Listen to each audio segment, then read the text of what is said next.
Assalamualaikum warahmatullahi wabarakatuh.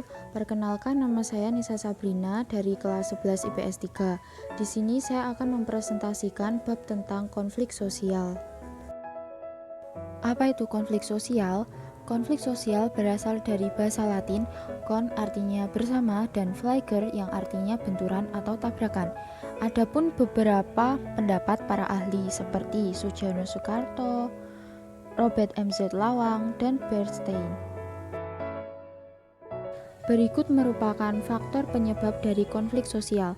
Yang pertama, adanya perbedaan individu. Yang kedua, perbedaan latar belakang kebudayaan.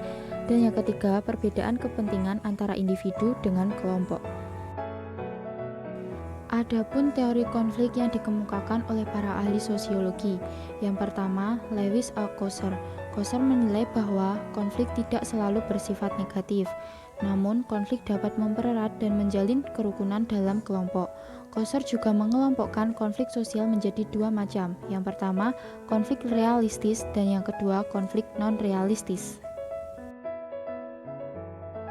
Yang kedua, Karl Marx. Marx memiliki pandangan tentang konflik sosial sebagai pertentangan kelas.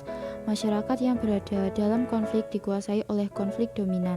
Dalam teori ini dikutip dari Ranjabar 2013, terdapat beberapa fakta, seperti adanya struktur kelas dalam masyarakat, kepentingan ekonomi yang saling bertentangan, pengaruh yang besar dilihat dari gaya hidup, dan berbagai pengaruh dari konflik kelas dalam menimbulkan perubahan struktur sosial.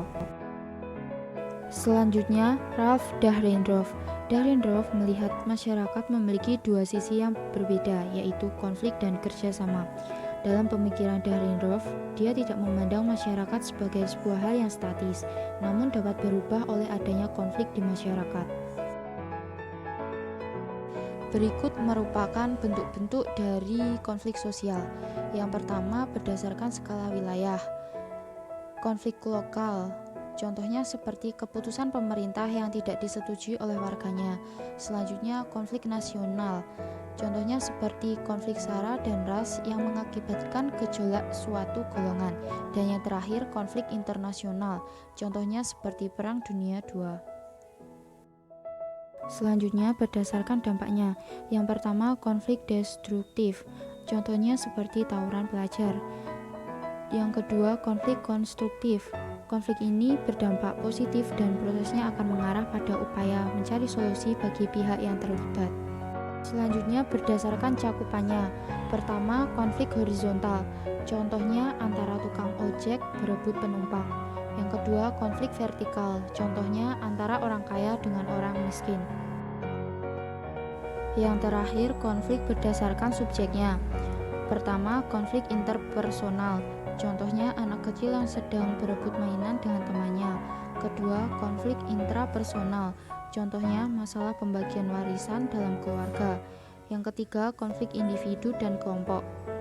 Contohnya pengeroyokan terhadap satu orang pelaku kejahatan. Dan yang terakhir, konflik antar kelompok. Contohnya antara supporter sepak bola. Konflik sosial juga memiliki dampak positif dan negatif. Yang pertama, dampak positif, seperti menguatnya solidaritas kelompok sebagai tempat awal terjadinya perubahan sosial, menciptakan integrasi yang harmonis, menciptakan kelompok baru, memperjelas berbagai aspek kehidupan yang belum tuntas, dan mencapai kemajuan. Adapun dampak negatif, seperti perpecahan, permusuhan, kekerasan, perubahan kepribadian, dan jatuhnya korban. Dampak negatif dari konflik harus dicarikan solusi atau upaya untuk menyelesaikannya. Berikut merupakan upaya penyelesaian konflik. Yang pertama, mediasi. Penyelesaian konflik oleh pihak ketiga tetapi tidak diberikan keputusan yang mengikat. Konsiliasi, upaya penyelesaian dengan menggunakan lembaga-lembaga tertentu. Negosiasi, suatu interaksi sosial antara pihak yang terlibat untuk saling menyelesaikan perbedaan agar mencapai kesepakatan. Arbitrasi, upaya yang dilakukan pihak ketiga dengan memberikan keputusan yang harus ditaati dan diterima. Stalemate, konflik yang berhenti dengan sendirinya karena kekuatan yang seimbang. Konservasi, salah satu pihak mengalah dan mau menerima pendirian pihak lain. Selanjutnya, adjudikasi, upaya penyelesaian konflik yang dilakukan melalui lembaga pengadilan. Rekonsiliasi, usaha untuk menyelesaikan konflik pada masa lalu sekaligus memperbarui hubungan ke arah perdamaian. Dan yang terakhir, transformasi konflik, upaya penyelesaian konflik dengan mengatasi akar penyebab konflik. Sekian presentasi yang dapat saya sampaikan. Semoga bermanfaat. Apabila ada kurang lebihnya, saya mohon maaf. Wassalamualaikum warahmatullahi wabarakatuh.